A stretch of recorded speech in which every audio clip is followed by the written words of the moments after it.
அனைவருக்கும் வணக்கம். இது நெல்லை அபியம்பிகா ஒர்க்ஸ். நம்ம சேனல்ல தொடர்ந்து ஆன்மீக செய்திகளை பார்த்துட்டு வரோம். இது ஆடி மாதம்னால இன்னைக்கு என்ன பதிவு பார்க்குறோன்னா, அலங்காரம் தான்.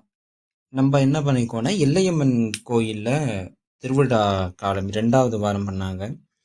அங்கே இருக்கிற கீழே இருக்கிற எல்லை கல்லுக்கு ஒரு சந்தன காப்பு பண்ணியிருக்கோம். அதாவது வெறும் எல்லை கல் மட்டும் இருக்கிற பகுதியில் நம்ம அம்பாள் ஒரு சிரசு அம்பாள் வந்தால் எப்படி இருக்குங்கிறத கற்பனை பண்ணி அதுக்குண்டான சந்தன காப்பு வேலைப்பாடை தான் நம்ம பார்த்துட்டு இருக்கோம். பொதுவாக ஒரு உருவ அமைப்பை ஒரு சந்தனத்தில் ஒரு அளவுக்கு ஒரு போர்டில் எடுத்துகிட்டு வந்துட்டு அதுக்கப்புறம் அதை மெருகேற்றி கண்ணு, மூக்கு, வாய், காது, கரணபத்திரம், அந்த ஜுவாலை எப்படி வரணுங்கள வர்ண ரீதியாக பார்த்துருக்கோம். ஸோ இது மாதிரியான பதிவுக்கு லைக் பண்ணுங்கள், ஷேர் பண்ணுங்கள், கமெண்ட் பண்ணுங்கள் அண்ட் சப்ஸ்கிரைப் பண்ணுங்கள். நம்ம மற்றொரு பதிவில் நம்ம பார்ப்போம்.